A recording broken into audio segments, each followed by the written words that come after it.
Hey there, my Tyler Perry Oval fans. It's your girl Barbie J here with season 4, episode 2, Black Stallion. And y'all know who that was about.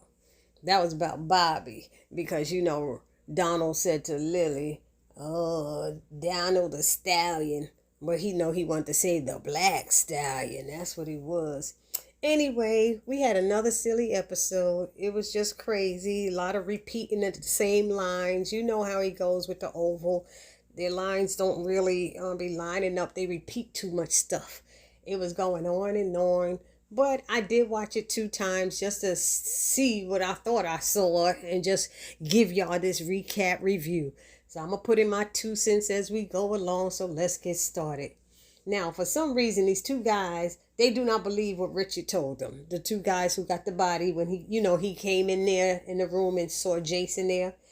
And Richard told them, about Sam being shot and is in the hospital. And they keep asking him questions and checking Richard's credentials. But for some reason, they are still having doubts, especially after seeing his White House clearance. So they cuff him to the chair near Jason's bed. I was like, what is going on here? So I don't know who these guys are and how they play into all of this, but anyway, then we got Simone and Eli becoming concerned, and they begin discussing sending their kids to the grandparents' house to be safe. And Eli wants Simone to go as well because he said this is dangerous, but she refuses to leave him alone. Then we got Priscilla. She calls and she asks about Sam. And I'm sitting there going, first of all, both of them are asking about Sam, and nobody knows what's going on. Then Eli says he's going to put somebody at the door. Okay, so then they ask about Richard. Has anybody heard from Richard? And she's saying, no, she didn't hear from him, but she did. She heard from Richard. She was at Nancy's house and talked to him on the phone. So I'm confused all about that. But anyway, Priscilla wants to go to the hospital and be with her baby, Sammy. But Eli doesn't think it's a good idea. And he said, I don't think she thinks it's a good idea either. And she says she knows. But then she tells him that the chief of staff sent someone to kill her and Alan. So Eli's like, what? And he said to stay put and he'll send Max and Bobby to get them. Meanwhile, Simone and Eli are still waiting, wondering what's taking so long for Max and Bobby to get there. Anyway, we got Priscilla. She hangs up, and Alan is being annoying by wanting to know what the VP said. When are we leaving? I don't like being here like a sitting duck, etc., etc., etc. He was getting on my nerve. He's like, Priscilla is telling him there is safety in numbers, but he'd rather take a chance with his boss. What the hell? You want to take a chance with your boss who just sent someone to kill you? He's so stupid. She was like, you got your cell phone? He could track us. It was so many different things that, that damn Alan, if he get killed, I wouldn't even miss him. I think I miss his girlfriend. I think I miss Ellie more than I would miss him. Anyway, then Priscilla told him to just go sit down somewhere, and, he's like, I don't know those people in there. She's like, boy, come on. Alan's an idiot. I was just when she told him to sit down, I fell out. I was like, that's right, because I was trying to tell him to sit down. Anyway, so Alan goes into the living room and he's in the and Kareem looking at him, yo, who are you? Like it's his house. I said, excuse you. And Alan says hello, and Nancy says he's in this too. So she asked if they want something to drink. And, Alan was like, yeah, some tequila. And both Kareem and Dale was like, yeah, I'll have some of that too. But Nancy said, we don't have any of that. So she said, I'll make y'all some sandwiches. I said, okay. Sandwiches instead of tequila. All right. So then Dale, he starts the introductions, and did y'all peep how when they introduced each other and they said Sharon, and then Kareem said Kareem and tried to put his hands on Sharon's leg as to letting Alan know that she's his lady. And then Sharon elbowed him away from him. Remind me of Trump when his wife used to smack his hand away every time he tried to hold her hand when they was in public, and she'd slap his hand away. And Sharon slapped his hand away about at least 2 or 3 times so far. Last week she did too, when he was on the couch and didn't say nothing when the president came in there. Anyway, then Dale asked, how did he how did he get into this? And Alan act like he don't know what he's talking about. Then admitted that he works for the White House, especially after Kareem called him out on acting like he don't know what's going on. So when Sharon says the house that they're in belongs to Mr. Richard, who works at the White House, Alan's like, the butler? And he thinks it's a joke. He's laughing, talking about our lives are in the hands of the butler. And Kareem was like, I was saying the same thing. So he says he's leaving. He's like, I'm getting up. And Kareem wants to leave too and go. And Sharon said, sit down. Both of y'all. Y'all going to sit down and wait. I said, oh, snap. And they listened too. I tell you, there always got to be a strong black woman making people sit down. Between her and Priscilla, I don't know what's going on. And then we have Donald and Lily. He's bothering her, and she's tied down to that and handcuffed to a gurney. How is it that he got the power to have her handcuffed, but they not taking her in or nothing like that? How you got her handcuffed and she's got a bullet wound?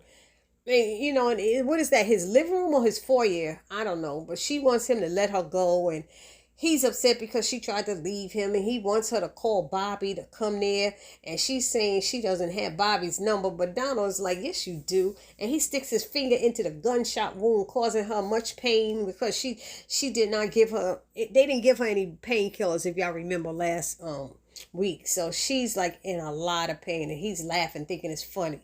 So Hunter and Alonzo, they out looking at pros. And Alonzo's telling him that these pros have pimps and it's dangerous. And Alonzo wants to get Hunter back to the White House.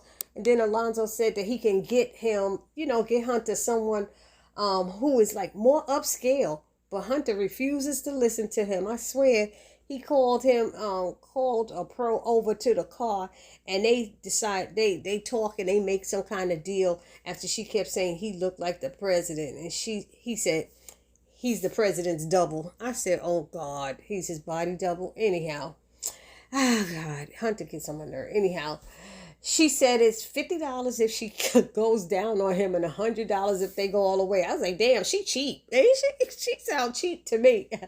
And then not that I would know, I'm just saying.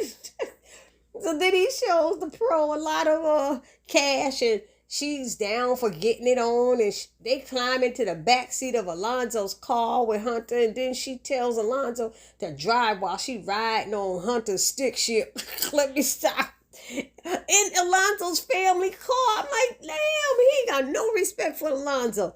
I said, this is ridiculous. So Priscilla, she leaves Nancy's house to go to the hospital because she's concerned, and Nancy calls Richard and leaves a voicemail message. Alan learns that Priscilla left, so he and Kareem bounce, despite that Nancy, Dale, and Sharon thought they should stay. So they left, and then Dale decides to leave as well. He now thinks that they're right, and he doesn't want to sit around waiting for people talking about the president to come back. So Sharon is concerned. She's concerned they could all, get hurt. And Nancy said, just let them go. You can't stop them. So Sharon's outside yelling, calling Kareem's name. I said, girl, leave him alone. You were just elbowing him. Let him get hurt. He'll come back. Anyway, so Miss Jody standing out there. Y'all know Miss Jody right there, because there's too much in and out of the house, damn it. I was like, Miss Jody standing there saying, Nancy, you sure do have a lot of company tonight. She's like, Nancy yells. And Sharon said, Miss Jody, please. And Nancy tells Sharon, go back in the house, and told Miss Jody she would call her later. And Miss Jody's asking, but what the hell is going on, Nancy? All these people going in and out. Nancy said, nothing. And Miss Jody was like, I can't even get no sleep with all this doggone noise. I was dying. Jody's so crazy. Anyway, Priscilla's at the hospital, and Sam is telling her she should not be there. And you know what? I'm telling her she should not be there, because all she did was bring some negativity. And that man trying to heal, she didn't need to come in with all her stuff. You gonna be there concerned, and don't be bringing up all this other crap. It just made no sense. He might as well stay there and get killed with nobody at his door. Anyway, I'm sorry, I digress. But anyway, so Sam told her she shouldn't be there and she needs to leave. And he said, She's like, you have no one at your door. It's not safe. And he told her to go see the vice president. She's being stubborn and he won't listen. And he said, well, it's good to know that you still love me. Well, Sam, I never stopped loving you, she said. She only there to make sure he's okay. Boy, girl, bye. Then he asks what happened today, and Priscilla tells him what happened with Donald sending Agent Griplin to kill him, his assistant and her. And she says this is all... I don't get this one. And somebody got to put this down in the comment section. Because she said this is all because he effed up or effed her or something like that. I don't know what she said because they bleeped it out. And then he just made a face and she asked what the plan is. And he says the VP has the plan. Then she's like, he does? Because he looked like he's scared. He said, yeah, he is. So then Priscilla proceeds to bring drama and negativity to his bedside and added that she's going to make sure that he gets back on his feet because after that she still wants a divorce, and he asked that she not do that because he loves her and to please find some grace for him. And she's like, grace? And she just walked out saying she gonna go get an update from the doctor. So now we have Jason waking up and asking Richard, where are we? And some other questions, and Richard is telling him that what he did by jumping off the White House roof, but Jason don't remember any of that. He don't even remember being in the hospital. So Richard is telling him to be quiet, but then one of those guys who holding him at gunpoint came in and shot something in Jason's arm with, some kind of, I guess, medicine or something to make him go to sleep or something. And he's wondering, and Jason's wondering if they're trying to hurt him. And they said they're trying to keep him alive so he could help them take down his parents. Jason said, oh, I can help you with that. I said, Jason crazy? Yes, they come. He was like all worried and everything when he heard they gonna take down his parents. He's like, oh, I can help you with that. I said, okay, Jason. I'm sorry. Then they uncuffed Richard saying that he checked out and that Sam's surgery went well. And then the guy asked if Richard had any questions. And Richard asked, who died in the hospital? So they told him that they switched Jason out with a cancer patient who was on life support. His parents were so effed up that they didn't even notice it wasn't him. I said, damn, that is messed up. That's crazy. And then they let Richard leave and go to see the vice president. And at this point, Jason is knocked out again. Next, we have Max. He arrives through the bunker and Bobby is trying to, he's trying to hurt Kyle for, all that he's done. And, Bobby trying to talk him out of it. And they start arguing in front of Kyle. And I'm like, why is it that Max cannot see the bigger picture? What is wrong with him? He's really getting on my last damn nerve.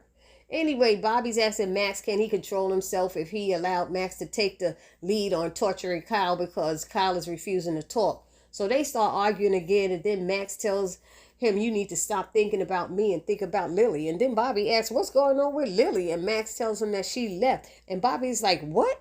So Max told Bobby, call her. You'll see. And when he did, Donald answered and said, I got her. He dug into Lily's wound again and she cried out. And Bobby yelled, Lily, Lily, Lily. And Donald said, she's with me, lover boy. Come get her. And he threw her phone to the side. So Bobby went to go get Lily, and Kyle said, you better go after him, Max. You know he's going to get killed. And Max told him to shut the hell up. And then he kicked him in his face onto the floor and handcuffed him to the bars, picked up the guns, closed the cage, and went after Bobby.